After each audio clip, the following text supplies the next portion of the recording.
Something in your gas, even a little bit harder, a bit harder, yo. I'm a rider, provider, bring the heat, yeah, I'ma bring the fire. I'm a link, keeps going up wider. So my job is, I'm a rider.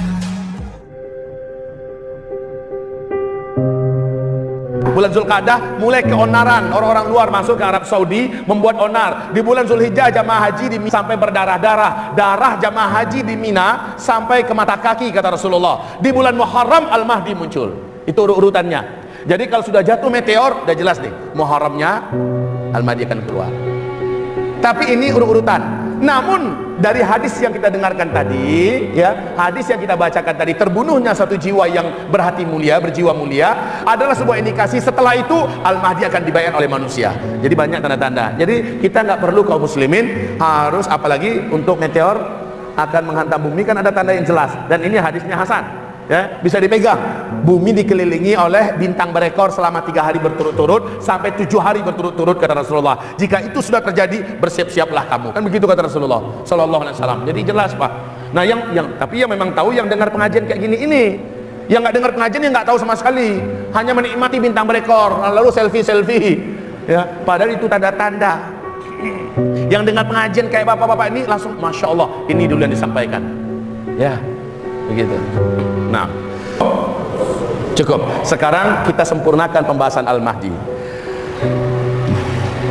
Berapa lamakah Al-Mahdi sejak kemunculannya hidup di muka bumi?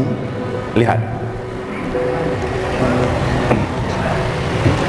Lihat kaum muslimin, Al-Mahdi muncul di sini sejak beliau hadir, seluruh jazirah Arab ditaklukkan. Syam bergabung dan dunia Islam menyatu di bawah kepemimpinannya.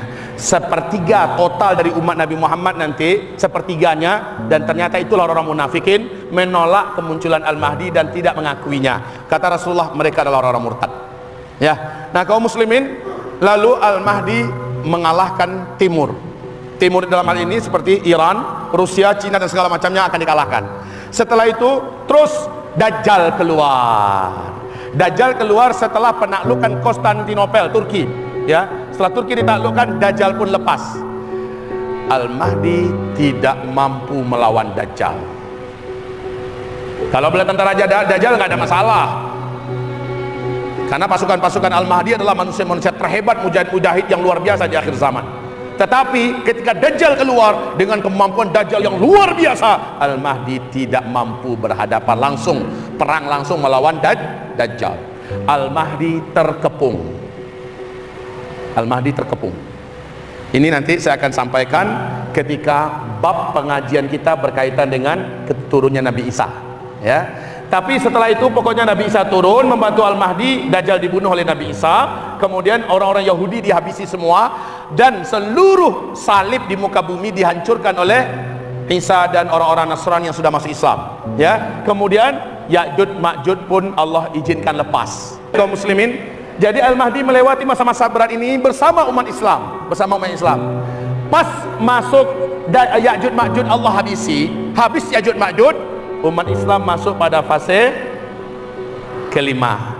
Ya, beliau memimpin. Kata Rasulullah, sejak beliau menjadi khalifah di fase kelima, hanya 7 tahun saja umurnya, diizinkan Allah untuk hidup memimpin. Dan beliau meninggal di tahun ke-7 setelah khilafah Islamiyah. Di sini udah tegak khilafah belum? Khilafah di masa-masa kekacauan sudah ada di tangan beliau. Memang sudah di tangan beliau, Pak. Tetapi beliau memimpin di masa-masa aman, ditandai dengan habisnya Ya'juj dan Ma'juj. Setelah itu di masa-masa aman, hanya 7 tahun dan beliau meninggal dunia di tahun ke-7 di masa-masa aman. Ya, di tahun ini pula Nabi Isa AS meninggal dunia. Jadi berapa umurnya meninggal dunia? Entahlah. Yang jelas ketika dia dibaiat di usia 40 tahun. Di usia 40 tahun. Dan terus. Hanya saja kalau Bapak melihat dan membaca ini, ternyata tanda-tanda beliau akan muncul, eksis, sudah sangat dekat. Ya, sudah sangat dekat. Kapannya serahkan pada Allah ilmunya. Allahu a'lam. Hadza khata' fadih. Hadza khata' fadih. Ini adalah kesalahan yang sangat besar. Kita nggak peduli. Kita tidak peduli dengan saudara kita yang ditindas, dizalimi seperti di Palestina, seperti di Syria dengan alasan menghindari fitnah. Maka wallahi yang mengatakan itu dialah sumber dan biang fitnah.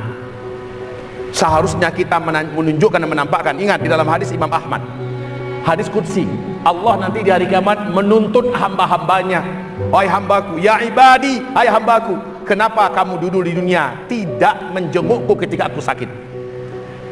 Si hamba menjawab, ya Rabb, bagaimana kami akan menjengukmu, engkau Rabbul Alamin, bagaimana mungkin engkau akan sakit sehingga kami perlu menjengukmu?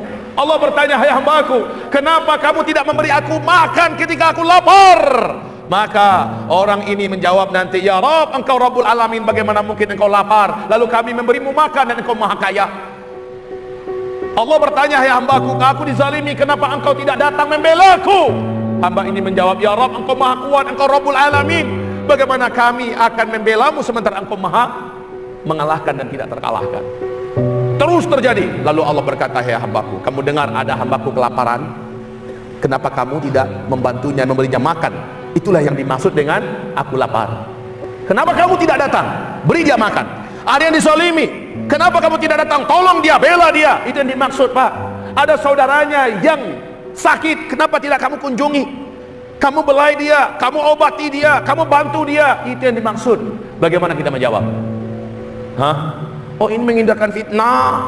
Menghindarkan fitnah. Yang kita perlu bela adalah bagaimana cara agar bisa menolong yang masih hidup, menolong yang masih hidup. Bela mereka, tolong mereka yang sakit, upayakan mengobati mereka yang lapar, upayakan beri mereka makan. Yang sedang perang bagaimana? Kalau kita punya kemampuan, bantu. Kalau bisa dengan fisik, tapi kalau zaman sekarang udah sulit, ya. Kalau bisa dengan harta, kayak Palestina, kayak Syria dan sebagainya. Apa yang bisa dibantu dalam rangka menyelamatkan kaum muslimin di sana? Bantu mereka, kaum muslimin yang kami muliakan. Oh, nanti kalau kita ke sana ini akan terjadi pertumpahan darah semakin seru, kaum muslimin sana makin dihabisi, nanti makin banyak senjata-senjata yang ditembakkan kepada umat Islam, dan yang pergi pun bisa-bisa mati di sana. Masya Allah kaum muslimin. Yang pergi juga jangan orang-orang kayak kita. Yang pergi itu orang-orang berkualitas, ngerti bahasa, kuat imannya, cakap dalam menggunakan senjata, ahli bahasa, ahli dalam strategi perang, punya kemampuan untuk perang dan segala macamnya. Jadi jangan pergi ke sana itu buat mengganggu di sana. Malah kita di situ jadi beban orang. Orang lari kencang, kita masih tunggu sebentar, mana ada tunggu-tunggu. Ya kan? Jadi yang pergi juga tahu diri dong. Jangan mengandalkan semangat doang, Pak, semangat. Nanti dipakai oleh orang akhirnya bom bunuh diri sana, bom bunuh diri situ. Harus dengan ilmu, harus dengan kemampuan fisik, terlatih kita. Lah kalau itu nggak dimiliki, jangan pergi. Cukup bantu dengan dana, cukup bantu dengan doa, ya. Dan dukung umat Islam yang sedang berjuang di sana dengan membantu menyebarkan informasi yang benar tentang perkembangan mereka. Ini, Pak. Ya, jangan diam aja. Yang diam aja itu ketika kemungkaran dilihat di depan matanya, syaitonun akhras, setan bisu.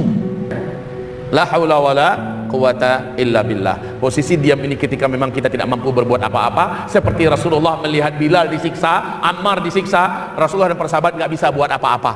Itu baru diam. Cukup dengan menguatkan hati saja, sabar ya. Insya Allah kalau kalian meninggal untuk kalian surga. Ini yang bisa dibantu oleh kaum muslimin, jadilah. Tapi ini malah gembosin kan? Ya ini gembosin, ini betul-betul tidak berakhlak kaum muslimin. Ya, jangan kayak gitu. Minimal kita bantu dengan doa. Berikan dukungan di sini, berikan dukungan di sini, ya. Biar saudara kita sana tahu bahwa kita berpihak dengan mereka. Itu sudah cukup menyegarkan hati mereka, Pak. Ya, jangan malah ngebosin buat apa? Baiknya kalian keluar saja di Palestina, berikan saja sama Israel. Itu akidah apa yang ngajarkan kayak gitu?